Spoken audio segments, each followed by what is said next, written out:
Everyone, কেমন আছেন সবাই? হোলিতে আমরা কি কি করেছি এবং সেই দিনটি কিভাবে কাটিয়েছি তা থাকছে আজকের ভিডিওতে। সকালে নাস্তা সেরে রেডি হয়ে আমরা রংগুলো একটা প্লেটে সুন্দরভাবে সাজাচ্ছিলাম। এই পাউডার রংগুলো লাগালেও একটু সাবান দিয়ে ভালোভাবে ঘষলেই উঠে যায়। গোলাপি, সবুজ, কমলা, হলুদ, লাল এই কালারগুলো এত সুন্দর। এর মধ্যেই দিদি কাকুকে লাগিয়ে দিয়েছে। রংগুলো এভাবে প্লেটে সুন্দরভাবে সাজানো হচ্ছে কারণ রিলসের জন্য ভিডিও শুট হবে। রংগুলো লাগানোর আগে আমরা কিছু ছবি তুলছিলাম কারণ রংগুলো লাগানোর পর আমাদেরকে ভূতের মতো লাগবে। এখন আমরা সবাই রেডি। আমি আর দিদির রঙের একটা প্লেট হাতে নিয়ে লাগানো শুরু করে দিয়েছি। রংগুলো মুখের মধ্যে ঢুকলে অনেক তিতা লাগে। আমরা বাইরে বেরিয়ে পড়েছি আর বাকি যারা আছে তাদের জন্য ওয়েট করছিলাম। কাকুর মাথায় দোয়েল পাখি পটি করে দিয়েছে। এখানে আমরা চারজনে একে অপরকে রং লাগাচ্ছি। ও মাই গড, দিদির অবস্থা পুরো শেষ, মুখে নাকে ঢুকে শেষ। আমাদেরকে লাগানো শেষ করে আবার নিজের ভাইদের মধ্যে লাগানো শুরু। দিদি ইনস্টাগ্রামে রিলসের জন্য শুট করছে। আমরা যাদের জন্য তখন ওয়েট করছিলাম তারা এসে গেছে। এখন শুরু হবে আসল খেলা। রং খেলায় ভাং খেলে মানুষ পাগল হয়, কিন্তু সে ভাং না খেয়েও পাগল। এই রাস্তায় অনেকগুলো মানুষ আর গাড়ি আসা যাওয়া করে, তাই আমরা স্কুলের মাঠের দিকে যাচ্ছিলাম। এখন আমি ইনস্টাগ্রামে রিলসের জন্য শুট করছি। প্রথম ভিডিওটা বাতাস এসে পুরোপুরি নষ্ট করে দিয়েছে, আবার করতে হবে। দিদির আর আমার রিলসগুলো পেয়ে যাবেন ইনস্টাগ্রামে, আর ইনস্টাগ্রামের লিংক দেওয়া আছে কমেন্ট বক্সে। এই রিলসের জন্য 2বার চুলে রং ঢেলেছি আর 2বারই নাকে মুখে রং ঢুকেছে। Are you guys ready? I am ready. এবার হয়েছে, যাক বাঁচা গেল। এই ভূতগুলো দাঁড়িয়ে দাঁড়িয়ে আমার কাণ্ড দেখছিল।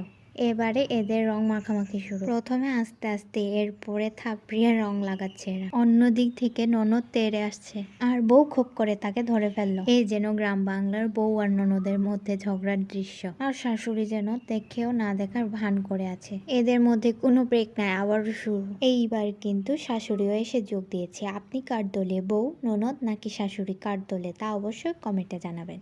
এখন আমরা নতুন এক শিকার পেয়েছি। বেচারা ভাইটা বাগানে ধান কুটাতে যাচ্ছিল আর আমাদের খপ্পরে পড়ে তার অবস্থা শেষ। এক ভূতনি আরেক ভূতনিকে লাগিয়ে দিচ্ছে। এখানে আবারও আরেক রিলসের শুট করছে দিদি। মনে হয় এদের ঝগড়া শেষ, মিটমাট হয়ে গেছে। আমাদের আজকের বউটা চশমা পরে পোজ দিচ্ছে। মাঠে খেলা শেষ করে আমরা পানি খাওয়ার জন্য বাড়িতে একটু চলে আসলাম। এই পাগলটা মনে হয় আর ঠিক হবে না, হাত না ধুয়েই খাচ্ছে। চুলগুলো রঙে পুরো ভরে গেছে, দেখে মনে হচ্ছে যেন চুলে কালার করে। রাস্তায় বের হওয়া মাত্র এই কাকার দেখা পেলাম আর আমরা সবাই মিলে ওনাকে আটক করে রেখেছি। টাকা না দেওয়া পর্যন্ত যেতে দিব না বলে। তর্ক করতে করতে বাধ্য হয়ে উনি টাকা দিয়ে দিলেন। আগে হোলির 2-3 দিন বাগানে যাওয়ার কারো সাহস থাকতো না, আর কেউ যদি সাহস করে বাগানে ঢুকতো তখন সবাই মিলে তাকে রং দিয়ে গোসল করিয়ে দিত। তাই ভয়ে আমরা কখনো যাইনি। তারা যে রংগুলো খেলছে এগুলো কিন্তু অনেক দিন থাকে, আর জামা কাপড়গুলো তো ফেলেই দিতে হয়। আসল রং তো যেন তারাই খেলে। রং খেলা এভাবেই খেলতে হবে, পুরোপুরি ঢেলে দিয়েই যেন মনে শান্তি। এভাবে একে অপরকে ঢেলে ঢেলে রং খেলা শেষ হলে তারা সবাই নদীতে গোসল করে।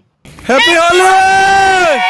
আরে কথায় কথায় তো বলাই হয়নি আমরা কোথায় এসেছি। একটু আগে যে নদী দেখেছিলাম সেই নদী পার হয়ে আমরা পাশের দোলযাত্রা হোলিকা দহনের পর আমরা সবাই মিলে পাশের গ্রামগুলোতে ভিক্ষা করতে। এর আগে কখনো এভাবে রং মেখে বুঝছে যে আমরা ভিক্ষা করতে যাই। আমরা আমাদের ট্রেডিশনাল ড্রেস পরে সুন্দরভাবে সেজে গুজেই যাই। রং খেলার পর আমরা সবাই মিলে ডিসাইড করলাম যে চলো এইবারে আমরা সবাই মিলে এভাবেই ভিক্ষা করতে যাই। যেই কথা সেই কাজ, জুতো পায়ে দিয়ে আমরা সবাই বেরিয়ে পড়ি। এভাবে কেউ ভিক্ষা করতে যায় না, তাই ভিক্ষা দিতে এসে কেউ কেউ হা করে তাকাচ্ছিল, আবার কেউ হাসছিল, কেউ আবার বলছিল যে এবার হোলি তো তোমাদের জন্যই, আসল হোলি তো তোমাদের দেখেই ফিল হচ্ছে। আমরা দুপুরে বের হয়েছিলাম, তখন ঠিক মাথার উপরে রোদ, এদিকে ঝরঝর করে ঘামছি, তবুও সবাই মিলে যে ঘুরছি এটাই অনেক মজা লাগছে। এদিকে আমরা সবাই টাকার জন্য ওয়েট করছি, অন্যদিকে এরা 3 জনের মধ্যে আবার হাতাপাই শুরু হয়ে গেছে। হাতাপাইটা বেশিক্ষণ চলে না, আবার অন্য বাড়িতে গেলাম ভিক্ষা করতে। আমি সবসময় খেয়াল রাখছিলাম সবগুলো বাড়ি থেকে টাকা নেওয়া হয়েছে কিনা। আজ কিন্তু কোনো বাড়ি ছাড় দেওয়া যাবে না।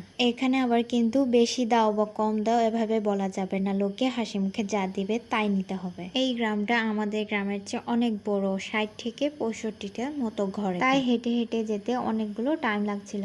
এই বাড়ি থেকে জলদি জলদি টাকা নিয়ে আবার আমরা অন্য বাড়িতে যাচ্ছি। একটু ব্রেকের পর এখানে আবার রেসলিং শুরু হয়ে গেছে।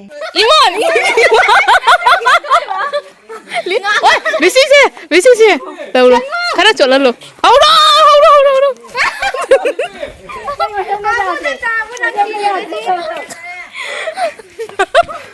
এখানে অনেকগুলো ফরাস আর শিমের বিচিগুলো শুকানো হচ্ছে। এটাই তো মজা করার বয়স। হিন্দিতে বলে তো জওয়ানি মে মজা নেই কিয়া তো কিয়া কিয়া, এম আই রাইট গাইস? দিদির মুখের অবস্থা দেখো, পুরো ময়লা হয়ে গেছে। এখন আমরা যাচ্ছি কাকুর এক ফ্রেন্ডের বাড়িতে। কাকু তো সেই প্রথম থেকে প্ল্যান করে এসেছিল যে তার ফ্রেন্ডকে পুরো জমিয়ে রং মাখাবে। সে এক্সপেক্টই করে না যে কাকু আমাদের সাথে আসবে, সে তো পুরোই অবাক। দুই ভাই মিলে লাগে একেবারে রং দিয়ে ভরিয়ে দিল। এরপর রং খাওয়ার পর আমাদেরকে টাকা বের করে দিল। আবার অনেকেই আছে যারা রং লাগালে মাইন্ড করে, এখানে মাইন্ড করার কিছু নেই, কারণ বুড়া না মানো হোলি হে। আজকাল তো ভালো যে আমরা রং দিয়ে লাগাই, আগে আমরা পাতিলের কালো তলাটা ঘেঁষে লাগাতাম।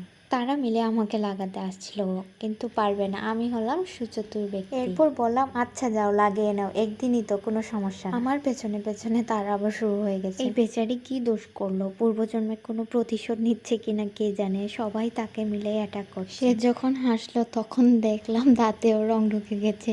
এই বৌদিটা আমাদেরকে রং লাগাতে চাচ্ছিল, তো তাকে একটু লাগালাম আর আমাদেরকেও লাগাতে দিলাম। বৌদি তার ছেলেকেও লাগাচ্ছিল। আমরাও ঢুকলাম কিউট বাবুটাকে লাগানোর জন্য। বাবুটা যে আমাদের দেখে অবাক হয়ে তাকিয়ে আছে। এরপর বাবুটাকে একটু লাগালাম, আমাদের রূপ দেখে সে যে কাঁদে না এটাই অনেক। এরপরে মা ছেলেকে লাগাচ্ছে, ছেলে আবার মাকে লাগাচ্ছে, অনেক কিউট মোমেন্টটা। বাবুটাও রং লাগাতে চাচ্ছিল, তাই আমি একটু ঠালাটে এগিয়ে দিলাম আমাদেরকে লাগানোর জন্য। বলতে গেলে আমরা এখন প্রায় শেষের পথে। এই হচ্ছে আমাদের গ্যাংটা, আমরা গ্যাংয়ের মোট 9 জন ছিলাম।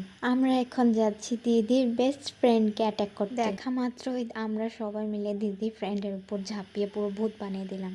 এখানে কিছু ফাঁকা রাস্তা, এরপর অন্যদিকে আরো কিছু ঘর আছে। রং লাগানোর খুশিতে কাকু নাচছে। এতক্ষণ তো খুব রং লাগাচ্ছিল, এখন আবার ক্যামেরার সামনে লজ্জা পাচ্ছে। হাঁটতে হাঁটতে আমরা সবাই এখন টায়ার্ড। আমি তো দাঁড়িয়ে পেঁপে গাছের উপর ঘুমিয়ে পড়েছি। হাতগুলো এত ময়লা হয়েছে, মনে হচ্ছে গোসলই করি। এত বড় গ্রামে শেষ মাথা পর্যন্ত আমরা ঘুরে আসলাম। আমরা অনেকগুলো টাকা পেয়েছি।